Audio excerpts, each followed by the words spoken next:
திருத்தூதர் பணிகள் அதிகாரம் 16. பின்பு பவுல் தெருப்பை, லிஸ்திரா ஆகிய நகர்களை வந்தடைந்தார். லிஸ்திராவில் தீமோத்தேயு என்னும் பெயருள்ள சீடர் ஒருவர் இருந்தார். அவருடைய தாய் ஆண்டவரிடம் நம்பிக்கை கொண்ட ஒரு யூத பெண், தந்தையோ கிரேக்கர். தீமோத்தேயு லிஸ்திராவிலும் இக்கோனியாவிலும் உள்ள சகோதரர் சகோதரிகளிடையே நற்சான்று பெற்றவர். பவுல் அவரை தம்முடன் கூட்டிச் செல்ல விரும்பினார். அவ்விடங்களில் உள்ள யூதரின் பொருட்டு அவருக்கு விருத்த சேதனம் செய்வித்தார். ஏனெனில் அனைவரும் அவருடைய தந்தை கிரேக்கர் என்று அறிந்திருந்தனர். அவர்கள் நகர் நகராக சென்றபோது எருசலேமிலுள்ள மூப்பரும் திருத்தூதரும் செய்த தீர்மானங்களை அவர்களிடம் கொடுத்து கடைபிடிக்குமாறு கூறினார். இவ்வாறு திருச்சபைகள் நம்பிக்கையில் உறுதி பெற்று நாளுக்கு நாள் எண்ணிக்கையில் பெருகி வந்தன. பின்பு ஆசியாவில் இறை வார்த்தையை அறிவிக்காதவாறு தூய ஆவியார் தடுக்கவே அவர்கள் பிரிகிய கலாத்திய பகுதிகளை கடந்து சென்றனர்.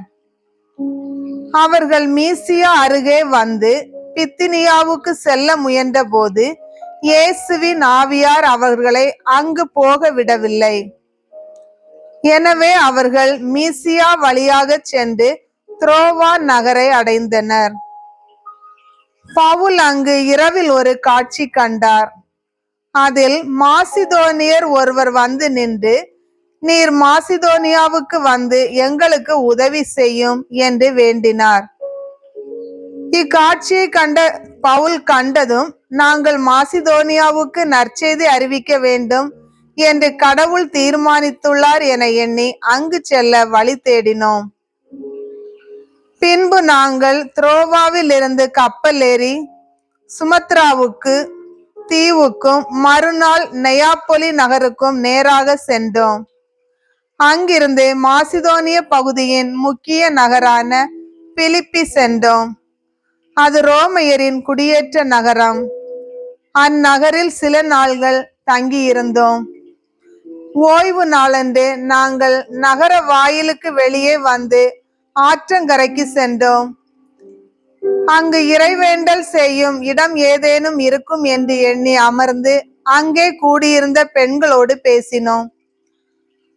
அங்கு தியத்ரா நகரை சேர்ந்த பெண் ஒருவர் நாங்கள் பேசியதை கேட்டு கொண்டிருந்தார். அவர் பெயர் லீதியா. செந்நிற ஆடைகளை விற்பவரான அவர் கடவுளை வழிபட்டு வந்தார். பவுல் பேசியதை ஏற்றுக்கொள்ளுமாறு ஆண்டவர் அவர் உள்ளத்தை திறந்தார். அவரும் அவர் வீட்டாரும் திருமுழுக்கு பெற்றனர்.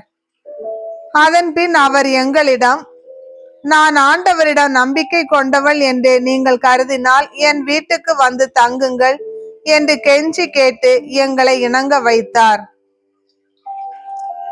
ஒரு நாள் நாங்கள் இறைவேண்டல் செய்யும் இடத்துக்கு சென்று கொண்டிருந்த போது குறி சொல்லும் ஆவியை தம்முள் கொண்ட அடிமை பெண் ஒருவர் எங்களுக்கு எதிரே வந்தார். அவர் குறி சொல்லி அதனால் தம்மை அடிமையாக வைத்திருப்பவர்களுக்கு மிகுதியான வருவாய் கிடைக்க செய்து வந்தார். அவர் பவுலையும் எங்களையும் பின்தொடர்ந்து வந்து, இவர்கள் உன்னத கடவுளின் பணியாளர்கள், மீட்பின் வழியை உங்களுக்கு அறிவிக்கிறவர்கள் என்று உரக்க கூறினார். பல நாள்கள் அவர் அவ்வாறு செய்து வந்தார். பவுல் எரிச்சல் கொண்டு அவர் பக்கம் திரும்பி, நீ இவரை விட்டு போகுமாறு இயேசு கிறிஸ்துவின் பெயரால் உனக்கு கட்டளையிடுகிறேன் என்று அந்த ஆவியிடம் கூறினார். அந்நேரமே அது அவரை விட்டு சென்று விட்டது.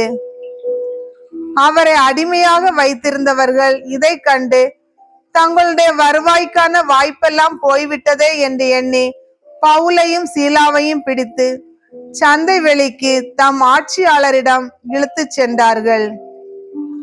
அவர்கள் தலைமை நடுவர்கள் முன் அவர்களை கொண்டு வந்து நிறுத்தி, இவர்கள் யூதர்கள் நமது நகரில் கலகம் விளைவிக்கிறார்கள். ரோமையராகிய நாம் ஏற்றுக்கொள்ளவோ செயல்படுத்தவோ தகாத முறைகளை இவர்கள் அறிவிக்கிறார்கள் என்றனர். உடனே மக்கள் திரண்டெழுந்து அவர்களை தாக்கினார்கள். நடுவர்கள் அவர்களுடைய மேலுடைகளை கிழித்து அவர்களை தடியால் அடிக்க ஆணையிட்டார்கள். அவர்களை நன்கு அடித்து சிறையில் தள்ளி கருத்தாய் காவல் செய்யுமாறு சிறை காவலர் ஒருவருக்கு கட்டளையிட்டார்கள். இவ்வாறு கட்டளை பெற்ற அவர் அவர்களை உட்சிறையில் தள்ளி அவர்கள் கால்களை தொழுமரத்தில் உறுதியாய் மாட்டி வைத்தார்கள். நள்ளிரவில் பவுலும் சீலாவும் கடவுளுக்கு புகழ்பா பாடி இறைவனிடம் வேண்டினர். மற்ற கைதிகளோ இதனை கேட்டுக் கொண்டிருந்தார்கள். திடீரென ஒரு பெரிய நிலநடுக்கம் ஏற்பட்டது. சிறைக்கூடத்தின் அடித்தளமே அதிர்ந்தது. உடனே கதவுகள் அனைத்தும் திறந்தன. அனைவரின் விலங்குகளும் கலந்து விழுந்தன. சிறை காவலர் விழித்தெழுந்து சிறைக்கூடத்தின் கதவுகள் திறந்திருப்பதைக் கண்டு கைதிகள் தப்பி ஓடியிருப்பார்கள் என எண்ணி வாளை உருவி தற்கொலை செய்து கொள்ள முயன்றார். பவுல் உரத்த குரலில் அவரை கூப்பிட்டு, நீர் உமக்கு தீங்கு எதுவும் செய்து கொள்ளாதீர், நாங்கள் அனைவரும் இங்கேதான் இருக்கிறோம் என்றார்.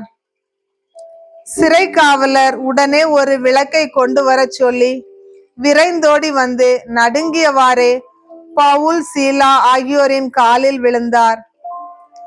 அவர்களை வெளியே அழைத்து வந்து,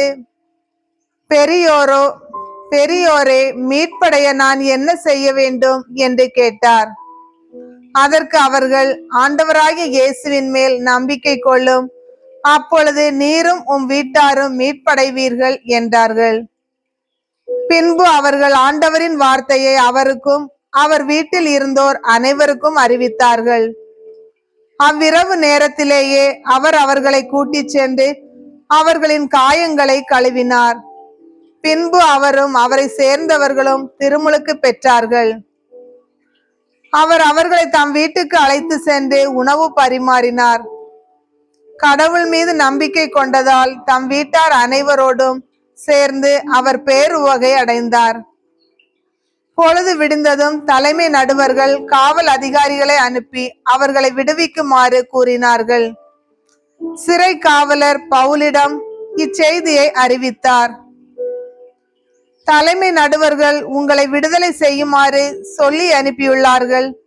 எனவே இப்போது நீங்கள் அமைதியுடன் புறப்பட்டு போங்கள் என்றார். அதற்கு பவுல், நாங்கள் ரோமை குடிமக்கள், முறையான தீர்ப்பு இன்றியே அவர்கள் எங்களை பொதுமக்கள் முன் நைய புடைத்து சிறையில் தள்ளினார்கள். இப்போது எங்களை யாருக்கும் தெரியாமல் வெளியேற்ற பார்க்கிறார்களா? அது நடக்காது. அவர்களே வந்து எங்களை வெளியே அழைத்து செல்லட்டும் என்று கூறினார்கள். காவல் அதிகாரிகள் இச்செய்தியை தலைமை நடுவர்களுக்கு அறிவித்தார்கள். அவர்கள் ரோமை குடிமக்கள் என்று கேட்டதும் அந்த நடுவர்கள் அஞ்சினார்கள். உடனே அவர்கள் வந்து அவர்களிடம் மன்னிப்பு கோரி தாங்கள் நகரை விட்டு போகுமாறு வேண்டிக் கொண்டார்கள். அவர்கள் சிறையில் இருந்து வெளியேறி லீதியாவின் வீட்டுக்கு சென்றார்கள். அங்கு சகோதரர் சகோதரிகளை கண்டு அவர்களை ஊக்கப்படுத்திய பின் அங்கிருந்து புறப்பட்டு சென்றார்கள். ஆண்டவரின் அருள்வாக்கு.